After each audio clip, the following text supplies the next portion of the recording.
Pai, do Filho e do Espírito Santo.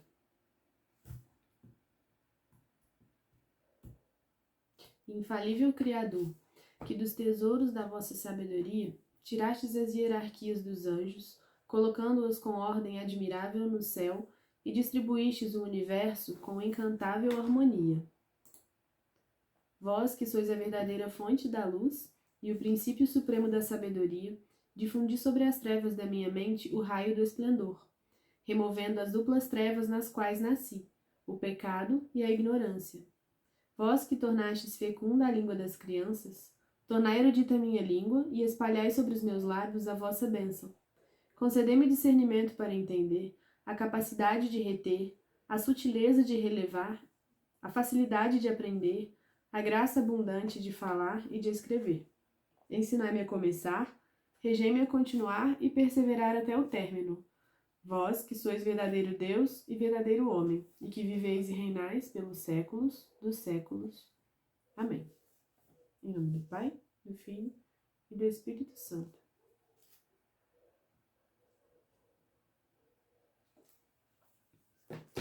Então vamos lá, né, gente? O tema da nossa aula de hoje é muito interessante, né? Como eu falei para vocês antes, a gente vai falar sobre a prática das virtudes. Isso é algo fundamental de se entender e buscar nessa terceira parte que a gente está do nosso curso, que é a prática da vida cristã. Então a gente precisa conhecer o que eu preciso buscar na prática, o que eu preciso mudar, né? Na forma de agir e tudo. E então a gente vai falar disso. E é um tema bastante interessante. É muito interessante a gente perceber, né? Eu já falei disso aqui com vocês várias vezes lá pra trás e a gente sempre falava, mais pra frente a gente vai falar disso. Então chegou mais pra frente, certo? Porque agora a gente vai falar de uma maneira mais detalhada sobre esse assunto. E aí é o seguinte, esse assunto das virtudes, ele é um assunto extremamente amplo. A gente poderia ficar o ano inteiro falando só sobre isso e sobre diferentes perspectivas. Então eu vou tentar só delimitar para vocês aqui o que eu separei para a gente poder ver, né? Primeiro que eu quero dizer é sobre que a noção de virtudes vem dos povos antigos, vem lá da Grécia Antiga, certo? Então eu vou fazer uma abordagem inicial para a gente entender o que é a virtude lá na filosofia antiga. Mas por que a gente vai falar disso? A gente está falando da prática das virtudes cristãs, do cristianismo, tudo. Porque as duas coisas, elas estão intimamente relacionadas, certo? Vocês vão entender por quê. A gente vai passar um pouquinho sobre alguns aspectos históricos disso daí. Então, bom, vou fazer um histórico aqui rapidinho sobre isso, né? Lá atrás, na Grécia Antiga, sei lá, uns 400 anos antes de Cristo, todo mundo já ouviu falar que os gregos eram um povo muito inteligente, que muito do nosso conhecimento, da nossa sabedoria vem deles, né? Mas às vezes a gente não entende muito bem como isso. Sim, a filosofia a gente pode dizer que, num certo sentido, ela nasceu lá na Grécia Antiga, certo? E o povo grego, ele tinha alguns princípios muito enraizados, assim, do que era um ser humano excelente, certo? E os filósofos, que eram aqueles grandes pensadores que pensavam a respeito da conduta, enfim, eles refletiam sobre essas questões e davam nomes para as coisas, ok? Muitas coisas o povo vivia, como eu disse aqui para vocês vão lembrar, diversas características da sociedade se desenvolveram de forma orgânica. O que isso quer dizer? Foi acontecendo, certo? Aconteceu. Então, lá naquele período, os mitos, as histórias, assim, né, sobre os heróis, sobre os camponeses também, eles formavam o que a gente chama de imaginário daquelas pessoas, a respeito de como eu deveria agir em diferentes situações. Como assim? A gente tem dificuldade para entender isso porque a gente vive um tempo muito maluco, né? De muita informação, tudo tudo bagunçado, e às vezes a gente não entende o tanto que isso afeta quem a gente é. A forma como a gente se desenvolve, a pessoa que a gente nos torna, o caráter que a gente tem, ok? Então, as coisas que a gente escuta, as histórias, isso aqui é muito importante. As histórias que nós escutamos desde a nossa primeira infância, elas vão determinar em grande parte o nosso caráter, que a gente vai ser, como a gente vai se portar diante de situações reais depois. Por quê? Porque se a gente refletir um pouquinho, a gente chega à conclusão de que entre as diferentes situações em que o ser humano pode estar, situações tensas, situações conflituosas, ele não vai ter experiência de todas aquelas coisas ali para ir sabendo como agir. Então, quando você escuta histórias e você vê personagens dessas histórias e vê como que eles agem, você começa a entender o que é o bem e o que é o mal, como que é uma postura boa, uma postura má. Daí a importância fundamental de, nas histórias, estar bem definido o que é o bem e o que é o mal, certo? Quem tá agindo bem e quem tá agindo mal. Se a gente vê o que é produzido de literatura pra gente hoje, de cinema e tudo, o que tem se tentado fazer? Misturar tudo isso. Você não sabe mais quem que é... Você não sabe pra quem você tá torcendo, digamos assim. Não sabe quem que é o mocinho e quem que é o vilão. Os símbolos, eles estão muito corrompidos, certo? Mas o ser humano, vamos falar especificamente aqui lá da Grécia Antiga, ele era muito formado por essas histórias, certo? E os filósofos, eles começaram a desenvolver mais profundamente todas essas noções. E a gente conta, agora nesse momento aqui, a gente está falando de algo muito específico da filosofia, que é uma parte da filosofia chamada ética, ou moral, ok? E...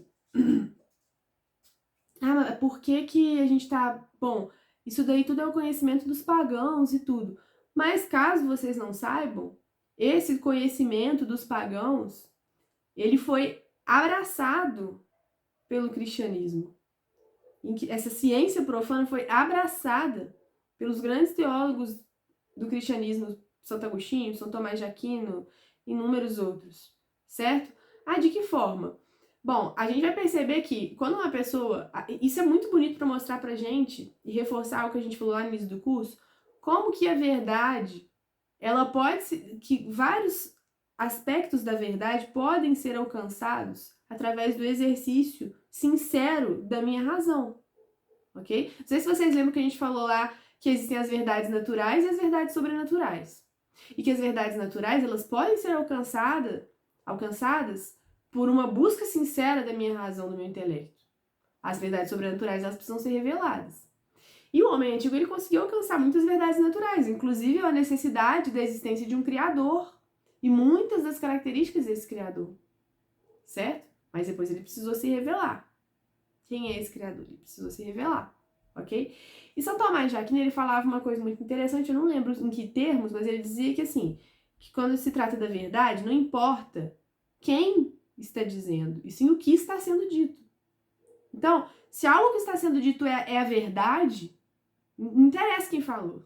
E daí, nesse sentido, todo aquele conhecimento natural que os antigos filósofos pagãos alcançaram, aqueles homens que eram sim virtuosos, que se tivessem conhecido, vivido na época de Cristo, certamente o teriam seguido. Então, eles conseguiram tocar vários aspectos da verdade. Como a verdade é uma só, a verdade é Deus, quando Cristo se revelou e ele trouxe pra gente a verdade plenamente revelada, com os nomes e tudo, toda a conduta que era proposta por Jesus, pelo cristianismo, é uma conduta da verdade. E tudo aquilo dessa conduta a partir da verdade que foi desenvolvido pelos filósofos pagãos pode ser incorporado naqueles termos, naquelas explicações, pelo cristianismo. Só que, claro, aquilo tudo foi elevado para uma perspectiva sobrenatural, porque o fim agora era Deus, certo? E aí, quando a gente vai estudar toda essa filosofia que foi desenvolvida, a gente percebe como que o Criador ia se revelando ali para aqueles homens, que eram homens bons, que buscavam a verdade com sinceridade, certo? E aí é o seguinte, vou falar de 2 pontos dessa filosofia antiga que, digamos que o cristianismo meio que preservou e desenvolveu e deu continuidade para isso aí.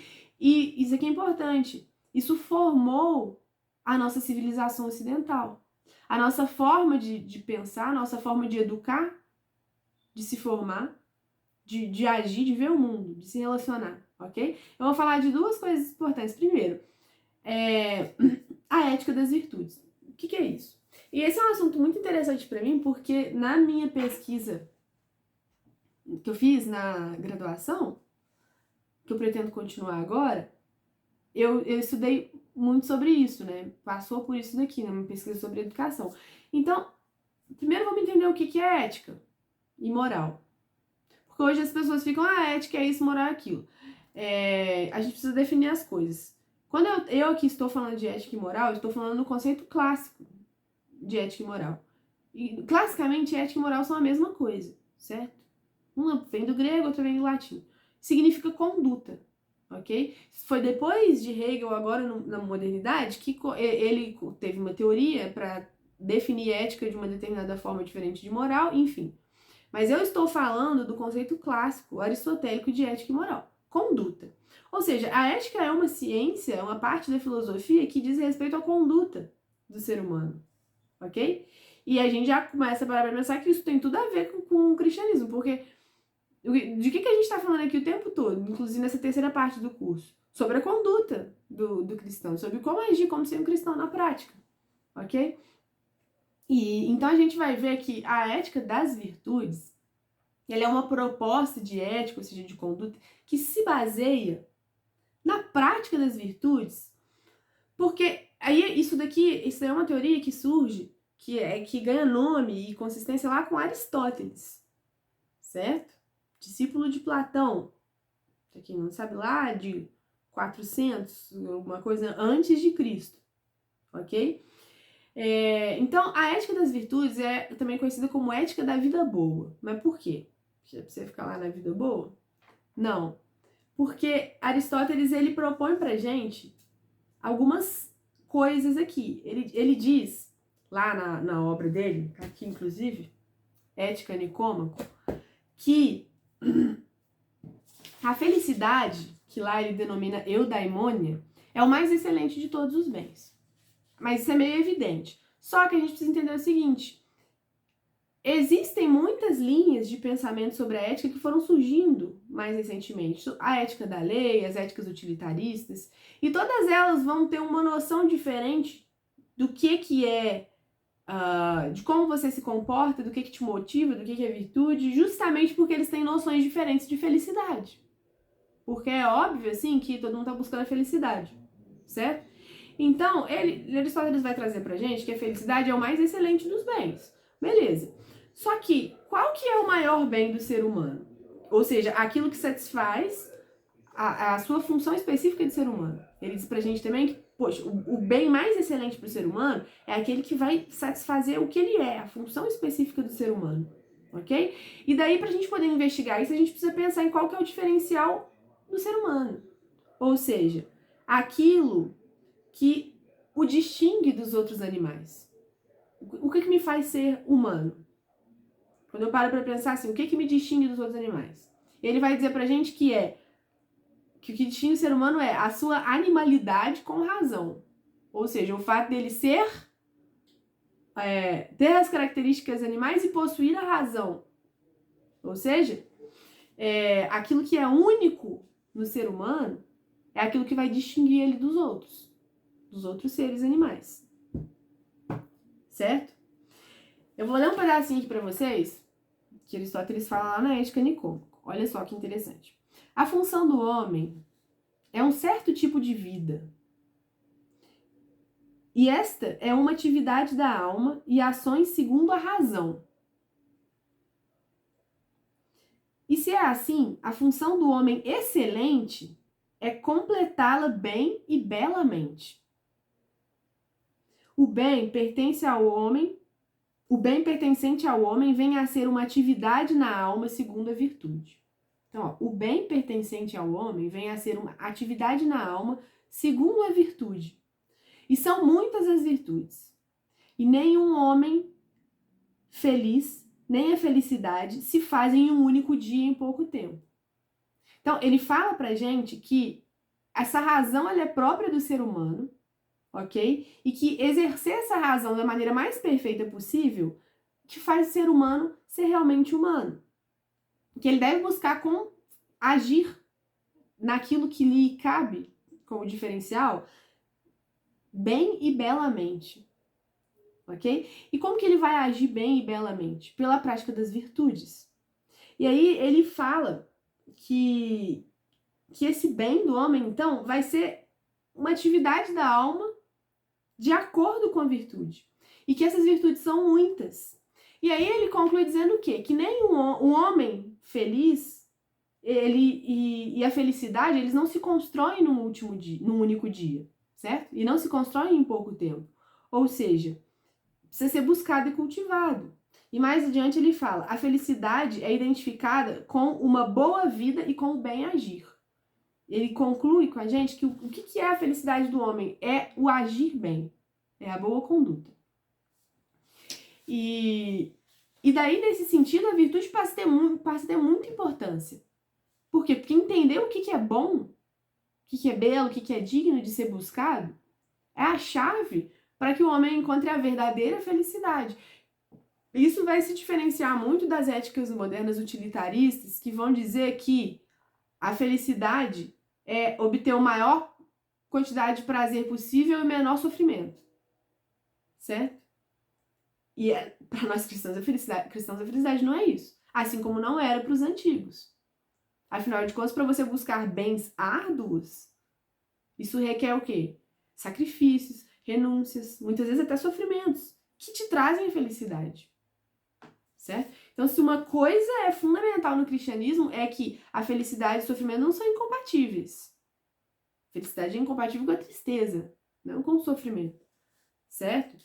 Então, só para chegar nesse ponto aí, que Aristóteles ele vai identificar a felicidade com o exercício da virtude, ok?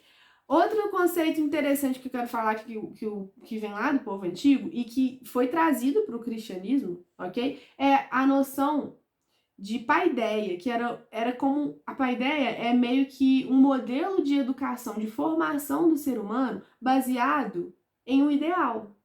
Então, a formação humana dos gregos antigos era assim. Cada indivíduo era formado e ele era ensinado a ter um modelo ideal. O que é um modelo ideal? É um modelo virtuoso, cheio daquelas virtudes que eu devo buscar. Então, eu tinha um autorreferencial para eu poder buscar. Eu sabia que existe uma verdade, existe o que é bom, aqui está um modelo ideal de homem, eu devo buscar crescer naquilo ali. Daí a importância da busca das virtudes. E o cristianismo, ele é isso. Quem é o nosso modelo ideal de homem? Jesus Cristo, certo? Então, todas as virtudes, elas são elevadas sobrenaturalmente porque elas se direcionam para um fim que não é simplesmente eu ser bom e excelente por ser bom e excelente. Eu ser bom e excelente porque eu estou buscando me aperfeiçoar e me assemelhar a Cristo e fazer a vontade de Deus. Ok? Seguindo aí, então, depois dessa introdução um pouco confusa, vamos para o que interessa, para questões mais práticas. O que é a virtude, então? A gente sabe o que é a virtude? A gente precisa refletir sobre isso. E aí, vamos procurar definir isso daí. Em primeiro lugar, a virtude é um hábito bom. O que é um hábito? Um hábito é aquela coisa que eu repito até que ela se torna meio que uma segunda natureza. Que eu faço aquilo de forma fácil. Tudo que se torna um hábito fica mais fácil de ser realizado. Ok? Então, a virtude é um hábito bom que possibilita que o homem desempenhe bem sua função. É uma inclinação duradoura, entranhada na alma, que implica uma pronta reação dos afetos. Isso é muito importante. Uma virtude, quando ela é adquirida, ela faz com que haja uma reação nos meus afetos, ou seja, ela atinge a minha vontade. Ok? Quando eu crio um hábito, esse hábito ele vai atingir a minha vontade. é porque eu reajo nas circunstâncias, eu tenho reações, ok? Então, quando eu vou me exercitando em coisas boas e tornando aquilo um hábito, aquilo vai modelar a minha vontade. E é isso que precisa ficar muito claro, porque a prática das virtudes, ela não é uma repressão da minha vontade. Ela não é eu ficar fazendo uma coisa que eu não quero porque eu tenho que fazer o que é bom, por mais que no começo possa ser assim. Mas não, ela vai educar a minha vontade. Isso precisa estar muito claro, porque a nossa vontade ela é educável. Esse bichinho que esperneia dentro da gente, mimado, ele pode ser educado. Assim como as crianças podem ser educadas. Certo? E aí é o seguinte, uma definição muito importante a respeito da virtude, que quem traz pra gente é Aristóteles também, é que ela é o justo meio entre dois vícios. Um por falta e um por excesso. Mas é importante deixar isso claro, porque senão fica parecendo que é tipo uma mediocridade. Mas não. É mais interessante a gente mostrar a virtude como sendo o cume entre dois vales. Ela tá no meio, mas ela tá acima, ela tá elevada. E para eu entender o que é isso, a virtude é o meio termo entre dois vícios, um por falta e um por excesso, eu preciso entender o que é vício. O vício aqui, nesse sentido que a gente está expondo, ele se opõe à virtude, ok? A virtude, a gente não viu que ele é um hábito bom? O vício, ele também é um hábito, mas ele é um hábito ruim. Um hábito e uma atitude ruim é um vício, ok? E aí a gente vai ver que a virtude ela é um certo equilíbrio elevado entre dois vícios, um por falta e um por excesso. Vamos entender com um exemplo. Bom, uma virtude, a coragem. Coragem é uma virtude, ok? E aí, se eu tenho falta ou excesso desse elemento que me torna corajoso, eu vou cair em dois vícios opostos. Se eu tenho falta, eu vou cair num vício chamado covardia, certo? E se eu tenho excesso disso, eu vou cair num outro vício que é a temeridade, ok? Porque algumas atitudes imprudentes, elas não são corajosas, elas são temerárias. Entenderam? Mais ou menos isso daí. E aí, eu preciso entender o seguinte. Olha só. Por que é tão difícil, às vezes, pra gente praticar a virtude ou encontrar a felicidade? Por que a gente tem essa tensão, essa ansiedade, às vezes, em relação ao que a gente quer, ao que a gente tá fazendo? A gente precisa entender que, por causa do pecado original, nós temos uma afetividade desordenada. E quando eu falo em afetividade, vamos entender isso como o movimento da minha vontade, dos meus afetos, certo? Não só por pessoas, esses movimentos das minhas inclinações no geral, ok? Então, a gente tem uma afetividade desordenada, precisamos aceitar isso e precisamos trabalhar essa felicidade, essa afetividade, para que ela possa se ordenar em direção ao que a gente realmente quer, ok? Então, essa afetividade desordenada, ela não permite que a gente distinga com clareza aquilo que é um bem verdadeiro e aquilo que é um bem aparente. Tá? Por exemplo, vamos supor, eu tenho uma doença que eu não posso comer alguma coisa e aí eu tô com muita vontade de comer essa coisa. Naquele momento ali, se eu simplesmente for ouvir a minha vontade que tá gritando, ela tá pedindo algo que para ela é um bem. A minha vontade não vai me pedir para comer terra. Eu vou ficar com uma vontade compulsiva de comer terra. Não. Eu vou querer comer uma coisa que é boa, agradável aos sentidos, naquele momento, ok? Mas aquilo é um bem aparente, não é um bem verdadeiro. Por quê? Porque se eu comer aquilo ali, aquilo não vai me fazer mal, vai me prejudicar, vou passar mal, ok? Então, se eu só sigo o que eu tô com vontade naquele momento, meus desejos desordenados, eu tô aí seguindo os bens aparentes e não os bens verdadeiros. Então, essa desordem na nossa afetividade faz que a gente não consiga fazer essa distinção com clareza entre o que realmente é um bem e o que é um bem aparente. Ok? Por quê? Porque existe uma defasagem. A gente já falou disso aqui outras vezes. A gente já falou que muitas vezes a nossa razão enxerga a verdade, mas a nossa vontade, ela tem uma dificuldade em fazer uma adesão a essa verdade. Ok? Porque existe uma defasagem.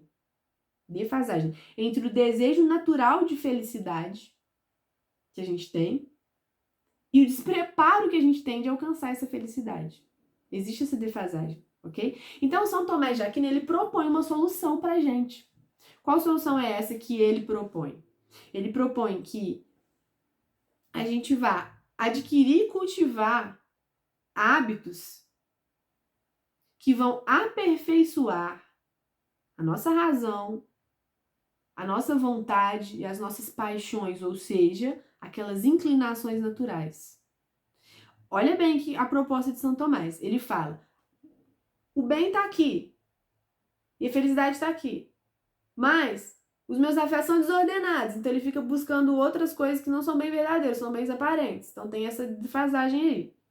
Porque o problema está onde? Na minha vontade. Tá maluca, certo? Então o que ele fala para mim? Eu vou cultivar, igual um jardineiro, trabalhando, hábitos que esses hábitos eles vão aperfeiçoando a minha razão, a minha vontade, as minhas inclinações. Ou seja, traduzindo, o que é isso? É a conquista e a manutenção das virtudes. Se eu estou buscando hábitos bons que vão aperfeiçoar as faculdades da minha alma, isso não é possível? É possível fazer isso? A gente sabe que é. Todo mundo sabe que é, sabe que consegue mudar muitas vezes as suas inclinações com esforço, depois ter bons resultados. Então, São Tomás, ele bota o resultado, a solução pra gente dessa afetividade desordenada, aonde? Na busca das virtudes. É isso. Por quê? Porque a gente aprendeu lá com Aristóteles, de quem São Tomás de Aquino bebeu muito, ok? Para desenvolver o seu pensamento, a gente viu que a felicidade é agir bem. Só que a gente tem a afetividade desordenada. Muitas vezes impede a gente de agir bem. Solução, a prática das virtudes, ok? Então, a gente vai ver que as virtudes, elas são adquiridas através de quê? Da repetição reiterada e reflexiva de atos bons. Elas têm como efeito tornar o ser humano apaixonado pelo bem. Olha que bonito isso. Muitas vezes a gente vê quando a gente começa a lutar contra o mal que a gente vê em nós, a gente vê uma dificuldade, a gente não faz aquilo com gosto. Mas com o tempo, a gente vai educando a nossa vontade e as virtudes, elas tornam o ser humano apaixonado pelo bem. É isso que Deus espera de nós, certo? A gente vai se tornando apaixonado pelo bem de forma que a prática do mal se torna dificultosa. Ok? Então, qual que é o fruto disso? Fruto dessa busca das virtudes. É a alegria do amor às pessoas. É uma alegria que não tem preço. É a verdadeira felicidade. Ok? Então, olha só. Vamos ver o que são as virtudes agora, segundo São Tomás. Já trazendo para a nossa perspectiva cristã. Ó, as virtudes, elas não são disposições para que consigamos cumprir normas, tá? Então, a gente não segue a ética da lei, nada disso. Aqui a gente está falando da virtude, da prática das virtudes no cristianismo, que bebeu lá da ética das virtudes de Aristóteles. As virtudes, elas não vão ser disposições simplesmente para a gente conseguir cumprir normas. Não é simplesmente o moralismo, certo?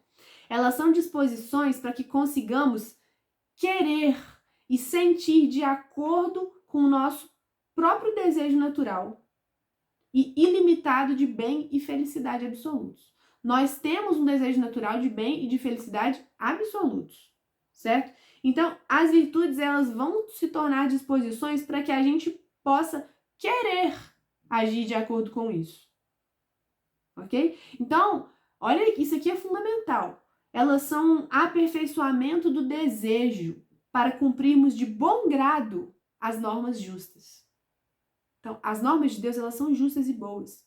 A prática das virtudes nos faz, pouco a pouco, ir cumprindo elas, não assim, pronto, agora eu sou cristão, minha vida é um saco, porque eu não posso fazer mais nada de legal. Agora eu só faço coisa chata e porque eu sigo essas normas chatas de Deus aqui. Não é isso, certo? Se é por um tempinho, às vezes a gente tá muito inclinado e apegado e viciado em muitas coisas mundanas, pode parecer isso no começo, mas se a prática disso não vai passar a modelar com o tempo a minha própria vontade, tá errado, certo? Porque, como diz São Tomás, as virtudes são um aperfeiçoamento do desejo.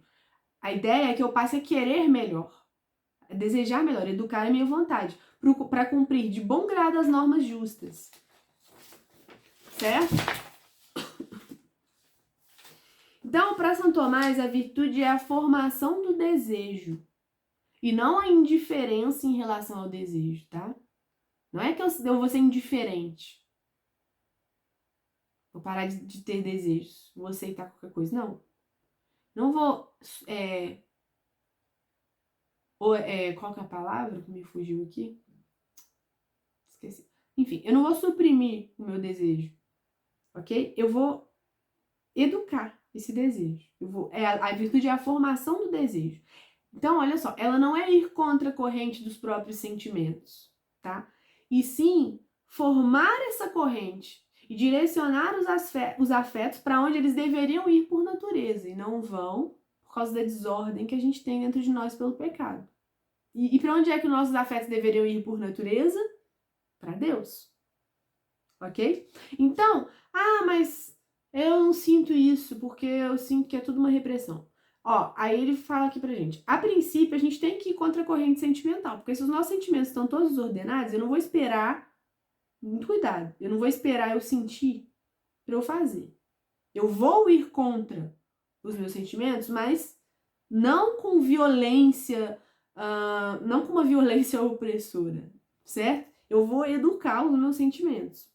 Então, no princípio, eu tenho que ir contra a corrente sentimental, porque eu ainda não tenho virtude.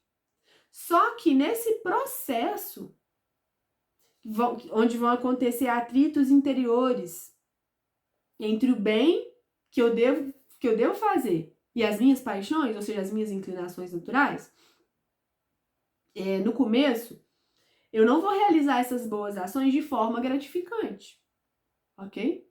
Não vou. Só que com o tempo, os meus desejos, eles vão começar a se identificar com aquilo que eu racionalmente estou captando como sendo bem, tá? Então, o que são essas paixões? São os impulsos afetivos, são as minhas tendências. Então, nós devemos buscar o quê? O domínio da nossa afetividade por parte da nossa vontade, guiada pela nossa razão. A longo prazo. Não é de um dia para o outro. Ok? Então, com o tempo, eu devo buscar dominar a minha afetividade através da minha vontade, que vai ser guiada pela minha razão, que vai captar o bem.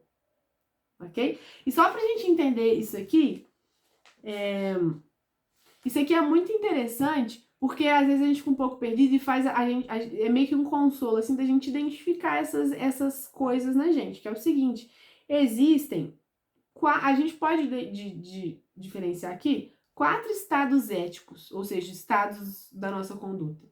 Vamos classificar aqui 4 estados possíveis que a gente pode estar em relação à busca do bem.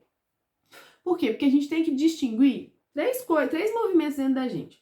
Uma coisa é o que eu quero, a minha vontadezinha, o desejo que tá ali. Outra coisa é a minha intenção.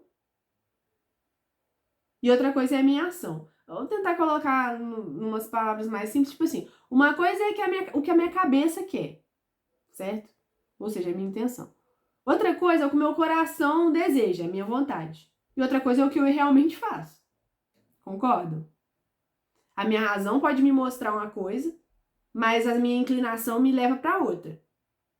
O que eu vou fazer? Vou fazer o que a minha razão está me mostrando ou eu vou fazer o que a minha vontade está me pedindo? Aí, ou seja, o que eu vou fazer já é uma outra coisa, que vem da minha escolha, do meu livre-arbítrio. Então, vamos entender essas 3 coisas, o que a minha cabeça quer, o que a minha vontade quer e o que eu de fato faço. Então, temos 4 estados possíveis. O primeiro estado é o único que ele não pretende ser virtuoso, é o que a gente vai chamar de vicioso, a pessoa viciosa. Quem é o vicioso? O vicioso é aquele que ele quer de maneira ruim, ele tem a intenção ruim e ele age mal. As 3 coisas ruins, certo? O vicioso, ele não tem a pretensão de ser virtuoso. Ele não deseja virtude nem com a razão dele. Ele não aceita, não quer buscar aquilo, nem com a inclinação dele e nem com a ação dele também. Então, o que o vicioso quer? O vicioso, ele quer desfrutar o máximo prazer aqui e agora. É só nisso que ele pensa. Ok? Ele simplesmente segue as suas inclinações. Não quer saber de outra coisa a não ser da sua vontade, das suas inclinações. Não quer refletir sobre ela. Ele é guiado pelas suas inclinações.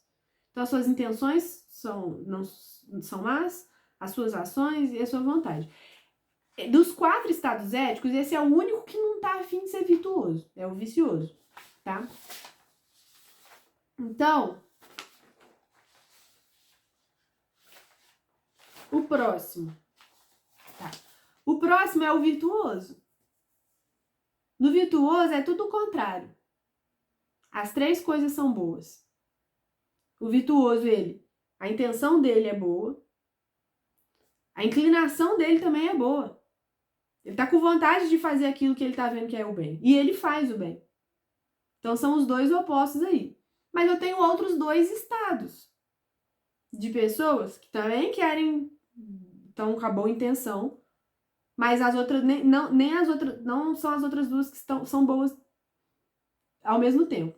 Então vamos entender esses outros. O primeiro, aliás, o terceiro, é o incontinente. O que é o incontinente? Essa palavra vem de se conter, tá? O incontinente é aquele, ele não se contém. Então, ele não consegue conter as suas paixões, as suas inclinações desordenadas. Mas ele queria. Ou seja, a intenção dele é boa. Ele tem a intenção de ser virtuoso. Mas ele não tem a inclinação, ou seja, a vontade dele não está inclinada para o bem. E ele não consegue agir bem. Ele não age bem. Na hora de fazer o livre-arbítrio da escolha, ele escolhe agir mal. Certo? É um mistério aí da iniquidade. É o que acontece com todos nós. Porque eu tenho certeza que todo mundo aqui está buscando. Eu queria ser bom. Queria ser virtuoso. Queria agir bem. E a gente sempre falha e fica assim, não queria ter feito isso. Mas faz de novo. Certo?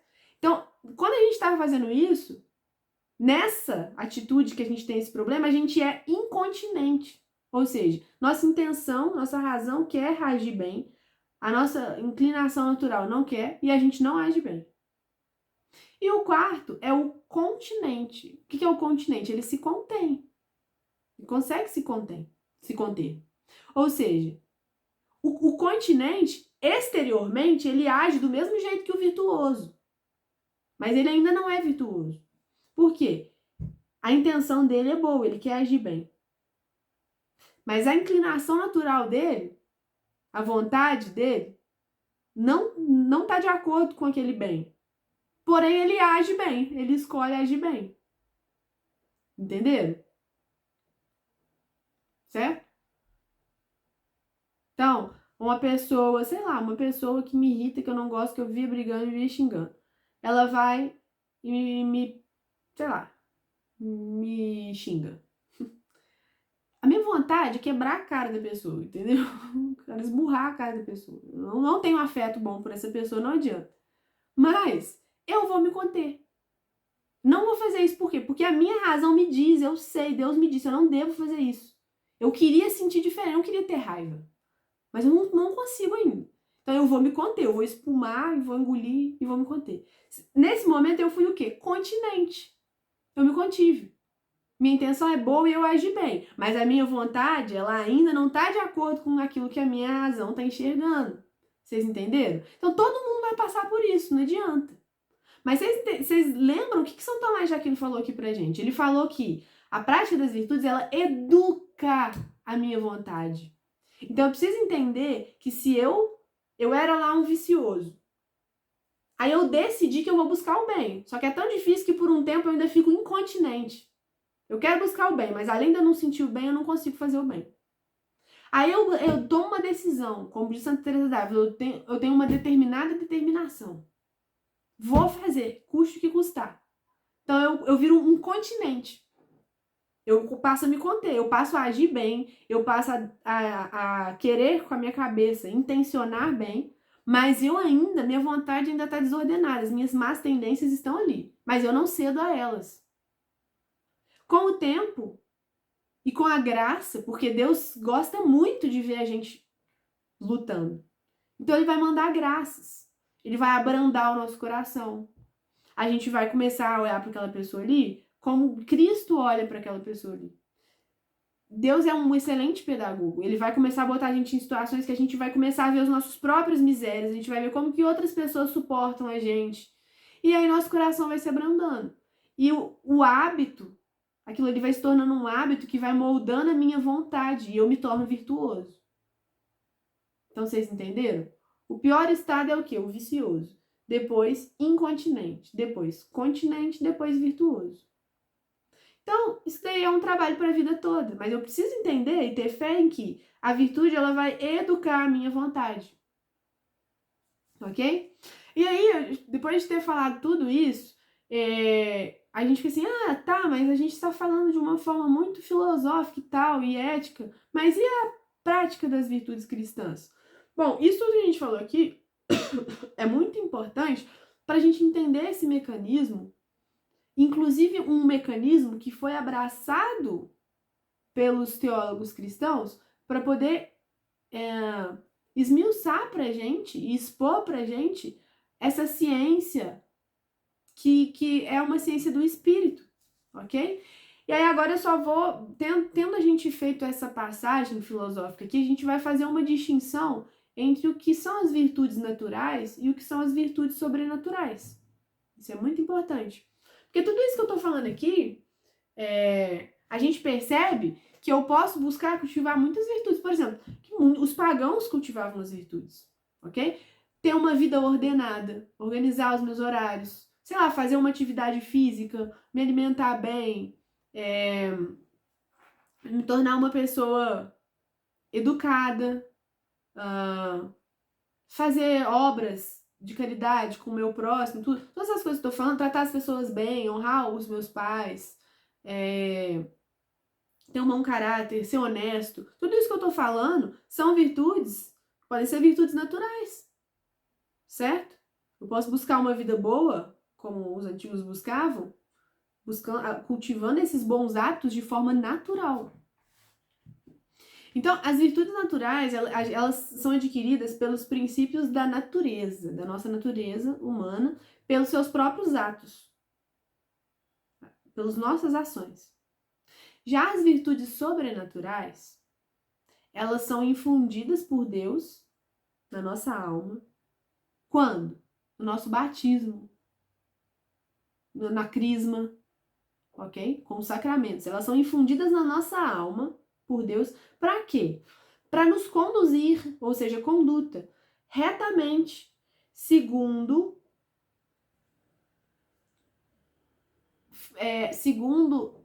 deveríamos nos conduzir como filhos de Deus, ok?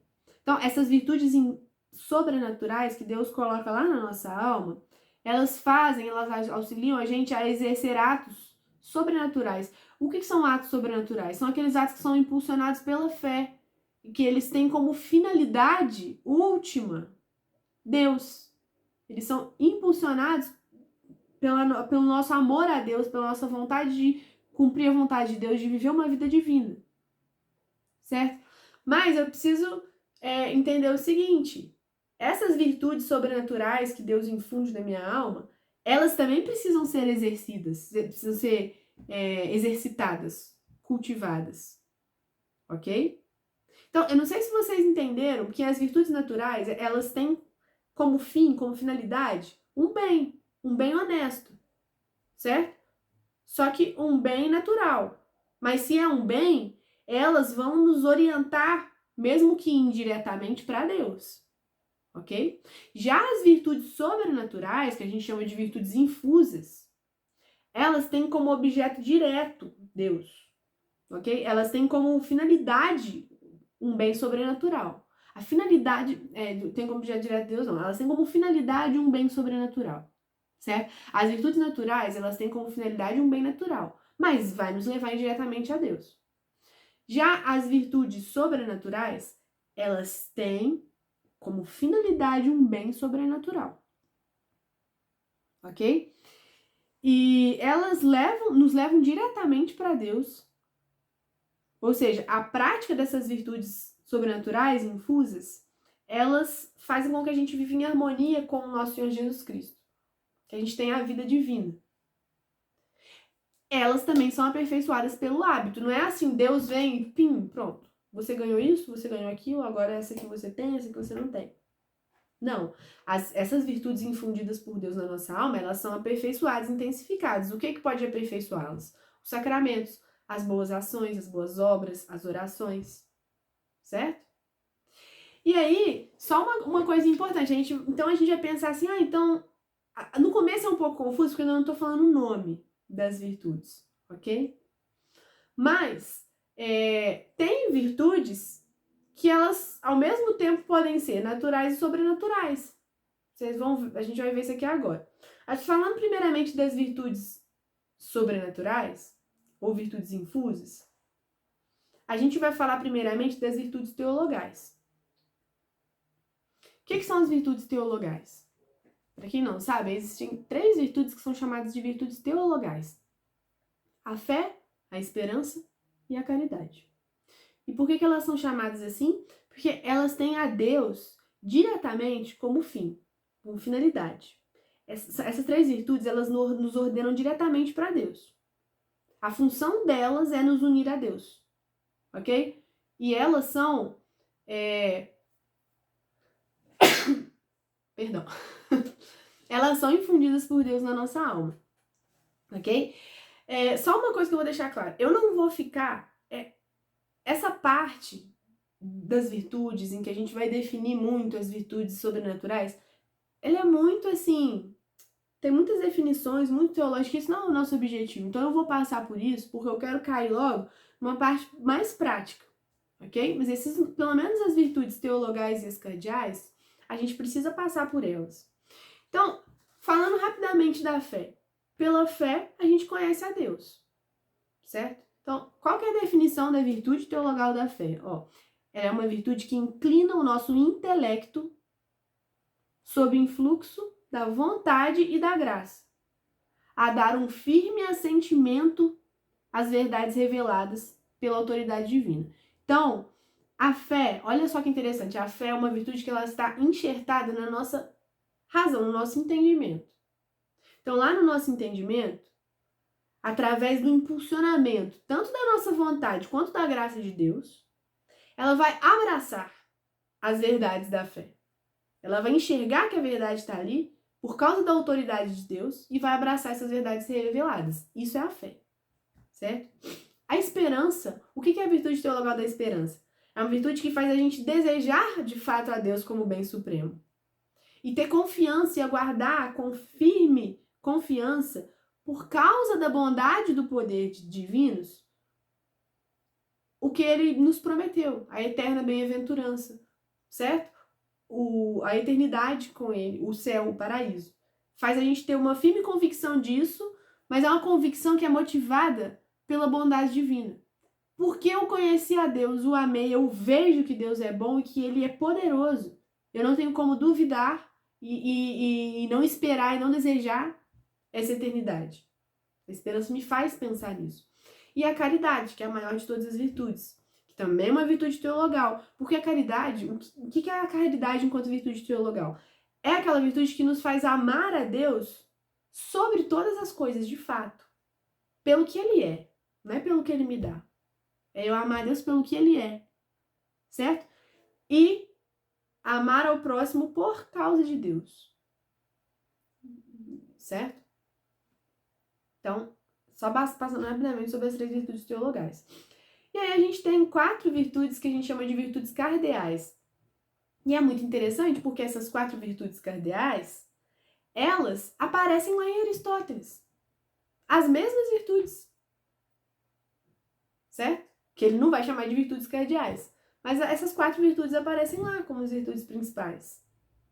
E elas aparecem aqui, no cristianismo, como as virtudes cardeais. Por que elas são virtudes cardeais? A gente diz porque elas contêm abaixo de si todas as outras virtudes que a pessoa vai desenvolver. Elas vão estar presentes de alguma forma em todas as virtudes, certo? Então, essas virtudes cardeais, que são virtudes morais, de conduta, elas não têm como objeto direto Deus, né? Igual as virtudes teologais, fé, esperança e caridade. Elas não têm Deus diretamente como objeto, mas tem Deus indiretamente como objeto, certo? O objeto delas é um bem honesto, só que no caso da virtude sobrenatural, é um bem honesto, só que ordenado com vistas a um fim sobrenatural. Então, todas as virtudes que a gente pratica, a gente deve sobrenaturalizar isso. O fim último deve ser um fim sobrenatural, certo? E por isso que ela se distingue das virtudes que são adquiridas. Como eu tô falando pra vocês, lá nos filósofos antigos, a gente tinha essas mesmas virtudes que a gente vai falar aqui. A justiça, a temperança, a fortaleza, certo? Só que eram virtudes simplesmente adquiridas com fins naturais. Aqui não, tudo vai ser voltado para Deus. Então vamos falar primeiramente da justiça. O que é a justiça? A justiça é uma vontade constante de dar a cada um o seu direito, de dar a cada um o que é devido. Aquela virtude que nos faz respeitar os direitos dos demais, certo? Ela se opõe a quê? Ela se opõe à malícia da vontade. A malícia que pode existir no coração das pessoas. Ela é oposta à virtude da justiça, que quer dar a cada um que lhe é de direito, certo? A virtude da fortaleza. O que a virtude da fortaleza faz? Ela faz com que eu me comporte bem diante dos perigos, certo? Ela faz com que eu defenda a minha pessoa e os meus bens dos perigos que ameaçam, só que sem medo e sem violência, certo? Então, essa virtude da fortaleza, ela se opõe aqui à debilidade, a essa fraqueza para agir quando eu preciso defender as coisas, certo? A virtude da temperança. Ela é uma virtude direcionada para quê? Para que eu possa usar os bens desse mundo e desfrutar deles sem me exceder. Desfrutar dos bens do mundo sem excesso. E ela vai se opor a quê? A concupiscência. Aquele apego desordenado aos prazeres sensíveis. Certo? A temperança, ela tempera as minhas ações. Ela não deixa que eu seja movido pelos desejos da minha carne, certo? E aí, por último, a quarta virtude cardeal é a virtude da prudência. E Aristóteles coloca pra gente lá como uma virtude das mais excelentes. São Tomás coloca pra gente como uma virtude que vai ordenar todas as outras 3 virtudes cardeais. Ok? Então, por quê? O que é a prudência? Olha como é que isso é importante. A prudência é uma capacidade de eleger bem, ou seja, de escolher bem, os meios que eu vou usar para alcançar o meu fim. Isso, inclusive, quando a gente fala de uma virtude natural da prudência, como falavam os antigos. O que era um homem prudente? Aquele que sabe escolher bem o meio que ele vai se utilizar para colocar em prática para alcançar uma determinada finalidade, um determinado objetivo. É um homem prudente que faz bem essa escolha dos meios, certo? Então, a prudência é uma capacidade de eleger bem os meios para alcançar nossos fins. Só que na prudência infusa, eu vou eleger bem os meios para alcançar os fins, subordinando-os ao fim sobrenatural, que é Deus. Ou seja, na minha eleição, na minha escolha dos meios que eu vou usar, eu sempre vou ter em vista o meu objetivo maior em todas as minhas ações, que é o bem sobrenatural, que é Deus. Então, é a virtude da prudência que me permite evitar o pecado e praticar a virtude. Sem a virtude da prudência, eu não tenho como fazer essa boa escolha, entendeu? Sem a virtude da prudência, eu posso até ter uma boa intenção, mas eu vou ser um cara lá incontinente. Ok? Porque eu vou querer enxergar o bem, mas eu não vou conseguir agir bem, por porque eu não vou escolher bem os meios. Eu só vou cair nas armadilhas aí do pecado. Então é muito importante entender isso, porque a prudência ela é importantíssima. Ela governa as outras 3 virtudes.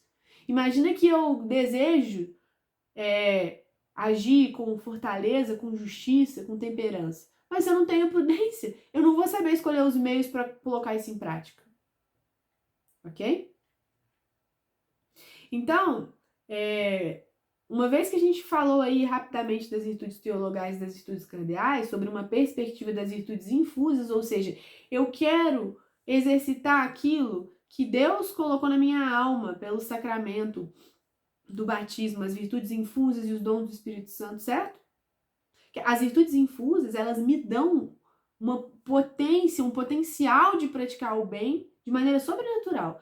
Elas não me dão a energia para agir. Não, eu preciso de agir. Mas elas me dão uma capacidade de agir de maneira sobrenatural. O que é agir de maneira sobrenatural? Às vezes as pessoas têm um problema com essa palavra. A gente fala, eu preciso ter ações sobrenaturais. A pessoa vai pensar assim, sim, você vai levitar, você vai fazer milagres, curar os doentes. Não, não é isso que são ações sobrenaturais. Toda vez que você age de uma maneira movido por que você está agindo para fazer a vontade de Deus, agradar a Deus, você está agindo de uma maneira sobrenatural. Você está movido pelo seu fim último, que é Deus. Você está mirando a intenção da sua ação em Deus, você está agindo de uma maneira sobrenatural. E não sei se vocês lembram quando a gente falou da vida sobrenatural, ninguém pode ter nenhuma ação sobrenatural sem uma graça atual. Sem a graça, eu não vou agir de maneira sobrenatural. Então, a graça de Deus está ali o tempo todo agindo. E se eu for dócil, lembra que a gente falou isso? As virtudes estão ali, dormindo. As virtudes infusas. A graça, ela é o combustível que vai fazer aquilo ali se movimentar, de fato. E aí, é o seguinte, agora a gente vai falar o quê? Tendo falado dessa parte bem teórica sobre as virtudes, e também definindo aí as virtudes infusas, as virtudes infusas teologais, as cardeais, vamos falar da busca das virtudes cristãs na prática. Porque aquelas virtudes cristãs do dia a dia, a Gisele perguntou, é a fortaleza, a temperança, a prudência e a justiça. Certo? Sendo que a prudência, ela vai regular a temperança, a justiça e a fortaleza. Ok? Então, agora, tendo falado disso, eu quero que a gente vai focar em quê? Na busca das virtudes cristãs, aquelas virtudes do dia a dia, que vão jorrar aí dessas 4 virtudes cardeais, certo? Nas situações práticas do dia a dia. E a gente vai conhecer essas virtudes que Deus quer que a gente pratique. E também os vícios que a gente precisa evitar, certo? E aí eu vou fazer uma insistente recomendação. As pessoas gostam muito de recomendação de livro, eu faço várias. Essa daqui, essa que eu vou falar assim, compra, porque vale a pena pro resto da vida. Que é o livro aqui de São Francisco de Sales, Filoteia. Para quem não sabe, o que significa Filoteia? Alma amiga. Então, São Francisco de Sales, ele é muito amoroso, muito carinhoso, muito amável, certo? E ele escreveu isso aqui se dirigindo a uma alma amiga, se dirigindo como um pai, como um diretor espiritual, um pai, ensinando carinhosamente, com a sua pedagogia, como que essa alma amiga de Deus deve, na prática, buscar se exercitar em cada coisa, em cada situação da sua vida. Como que se reza, como que se porta em diferentes situações, como que se busca as virtudes, certo? E aí eu vou usar isso daqui para a gente poder falar sobre isso, sobre essas virtudes cristãs de maneira bem prática, sobre esses vícios também. E volto a reforçar a minha recomendação. Se vocês querem um livro para comprar, um livro assim, que vai ser muito útil na vida espiritual para o resto da vida, compra esse livro de São Francisco de Sales, Filoteia. ok? Então, o nosso diretor espiritual, nessa caminhada que a gente vai fazer agora, a respeito da prática das virtudes, vai ser São Francisco de Sales, ele que vai guiar a gente aqui, tá? E aí, o que eu quero fazer com vocês? Eu vou ler. Nada melhor do que São Francisco de Sales falando pra gente aqui sobre isso aqui na prática. Eu vou ler uma partezinha, lá na terceira parte desse, ele é dividido em algumas partes. Na terceira parte da Filoteia, qual que é o nome dessa parte? Avisos necessários para a prática das virtudes. Exatamente isso. Então, o capítulo 1 dessa terceira parte é o que eu vou ler pra gente aqui. Eu queria que vocês prestassem muita atenção, porque ele dá, assim, direcionamentos muito valiosos, certo? Para o que a gente está buscando, que é entender essas virtudes na prática. Então, olha só. A escolha das virtudes. A rainha das abelhas nunca sai da colmeia sem ser rodeada de todo o enxame de seu povinho. A caridade nunca entra num coração senão como rainha, seguida de todas as outras virtudes, que aí introduz, dispõe em ordem segundo a sua dignidade e fala-as agir regulando-lhes as funções, mais ou menos como um capitão dirige e ordena os seus soldados. Porque, olha que interessante, ele está falando aqui de uma virtude, que é a virtude da caridade, que é a maior de todas as virtudes, por excelência. Só que ele fala uma outra coisa interessante, ele fala que a caridade ela não entra numa pessoa sem trazer as outras virtudes junto. E eu quero bater nesse ponto aqui, por quê? Porque a gente vai ver, e a gente precisa se convencer de uma coisa muito importante. As virtudes, todas estão ligadas. Claro que vão ter, cada pessoa vai ser inclinada, por vários motivos, a praticar mais determinada virtude. Mas não existe ela dispensar alguma virtude. Se uma pessoa tem uma atitude virtuosa, uma conduta virtuosa, todas as virtudes estão presentes nela em diferentes graus. Isso vale para os vícios também. Então a gente tem que tomar muito cuidado. Porque se eu tenho alguns viciozinhos de estimação, eu posso ter certeza que eles me moldam a minha conduta e eles arrastam outros vícios. E arrastarão no momento inoportuno. E eu vou ser pego desprevenido. Certo?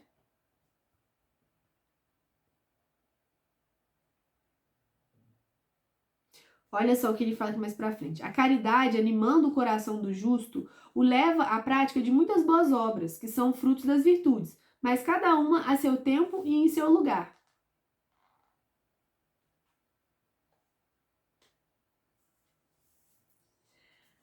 Sim, então, a gente já sabe, isso aqui ele tá falando para falar pra gente da excelência da caridade, ok? De como ela é sempre praticada. E aí ele vem falar pra gente uma coisa muito importante, ó. Há, no entanto, virtudes que se devem exercer por quase toda parte e que, não se limitando aos atos particulares, elas devem compenetrar de seu espírito todas as outras virtudes. Aí ele fala assim pra gente, ó.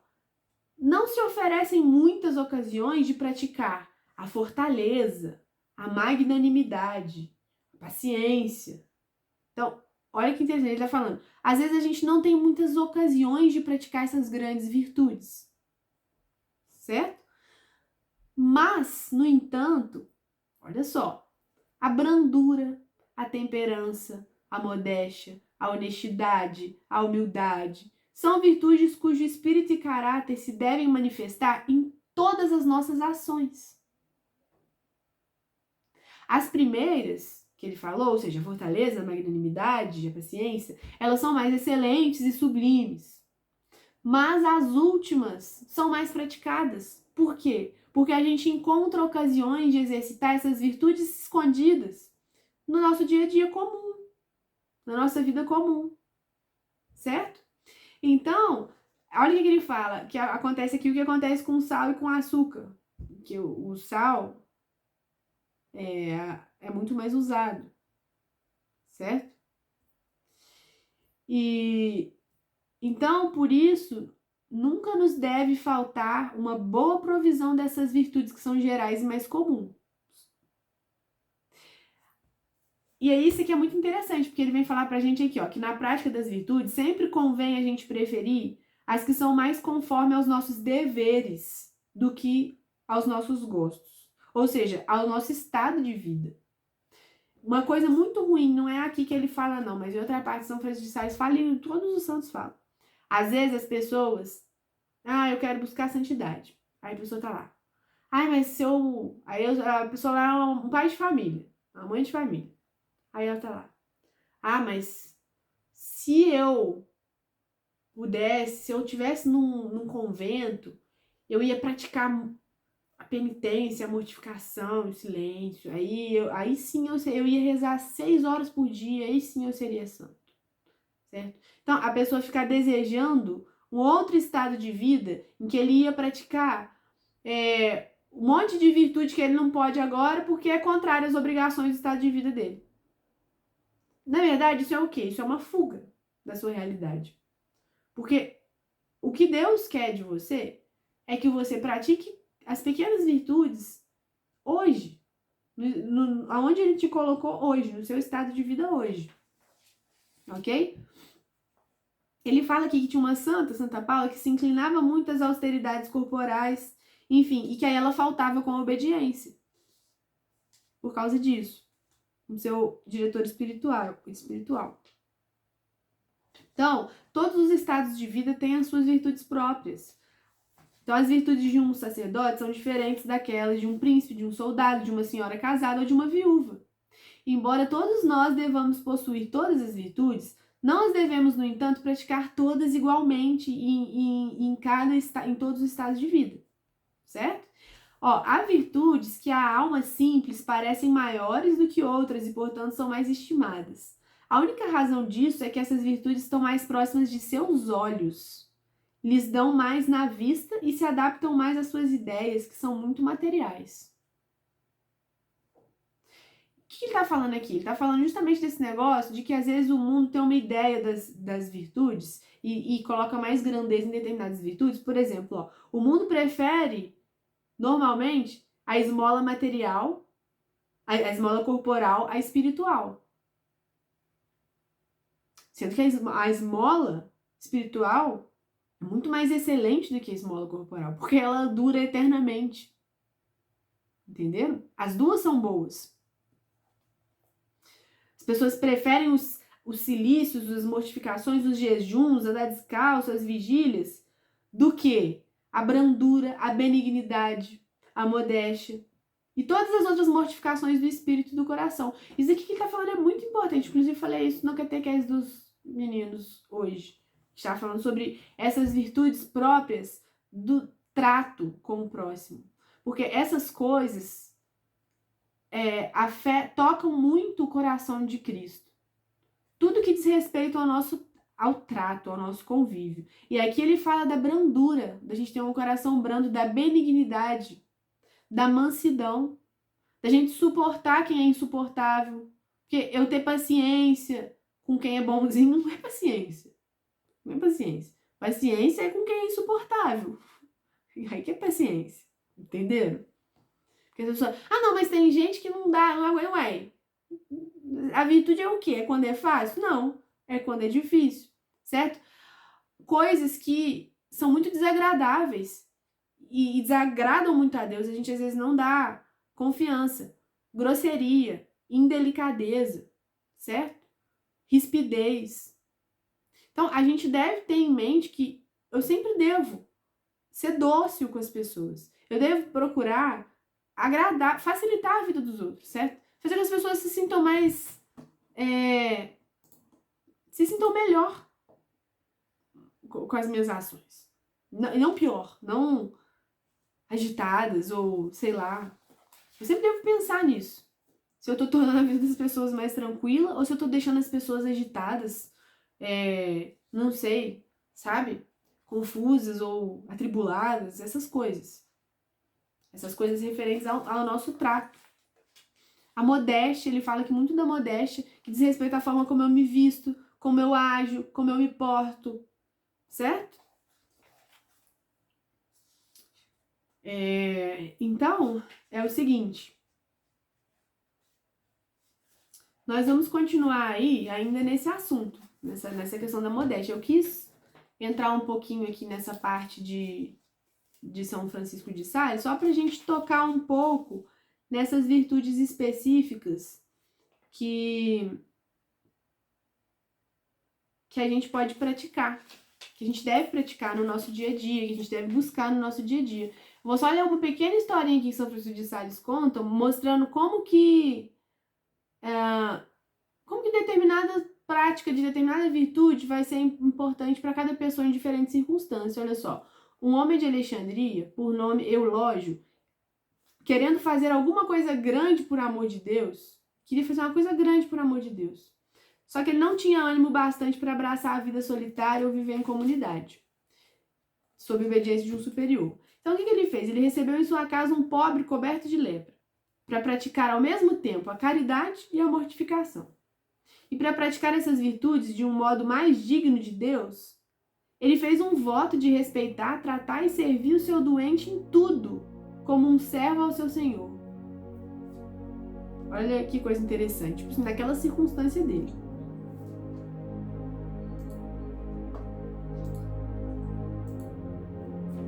No decorrer do tempo, tanto o leproso como o Eulógio foram tentados a se separar um do outro, e contaram ambos a tentação ao grande Santo Antão, que lhes respondeu: guardai-vos, meus filhos, de separar-vos um do outro, porque já estáis próximos do vosso fim, e se o anjo não vos achar juntos, correis grande perigo de perder as vossas coroas. Então, como que às vezes umas circunstâncias de uma pessoa específica na nossa vida é a nossa ocasião de praticar a virtude de maneira heróica para poder agradar a Deus. Ele fala aqui que São Luís, rei da França, visitava os hospitais, cuidava dos doentes com tanto desvelo como se fosse sua obrigação. Certo? São Francisco amava sobretudo a pobreza, chamava ela de sua senhora. São Domingos, a pregação. São Gregório Magno dava agasalhos aos peregrinos. Tobias exercia a caridade sepultando os mortos. Santa Isabel, sendo uma augusta princesa, achava sua alegria em humilhar-se a si mesma. Então eles iam buscando praticar virtudes contrárias ali ao que era mais difícil, certo? Cassiano refere que uma jovem virtuosa queria muito exercer a paciência, e ela foi atrás de Santo Atanásio. Aí Santo Atanásio encarregou essa jovem de uma pobre viúva melancólica, colérica, enfadonha e insuportável. De sorte que, como a viúva estivesse constantemente ralhando, a jovem tinha ocasião bastante de praticar brandura e condescendência o tempo todo. Certo? Então, assim, entre os servos de Deus, uns se dedicam a servir os doentes, outros a consolar os pobres, outros a ensinar a doutrina cristã às crianças, outros vão atrás das almas desgarradas e perdidas, outros empregam seu tempo a ornamentar os altares das igrejas e outros, por fim, levam a vida a restabelecer a paz e a concórdia entre os fiéis. Imitem os bordadores que, exercendo a sua arte, bordam sobre um fundo a seda, o ouro e a prata, toda sorte de flores. Ele está querendo dizer aqui que tem uma virtude de fundo que vai guiar a nossa vida. E em cima disso daí, que a gente vai usar para se exercitar para Deus, para se mortificar, para praticar a virtude, todas as outras virtudes vão florescer, ok? E a gente deve procurar encontrar essa circunstância na nossa vida, no nosso estado de vida, nas nossas obrigações, certo? Não é porque eu tenho uma vida comum, cuido da minha família, eu tenho um trabalho, que eu não vou ter ocasiões de exercer, de buscar a santidade de maneira heróica, ok? Então, hoje que eu queria trazer era isso, essa introdução aí a respeito das virtudes. A gente vai continuar de uma maneira mais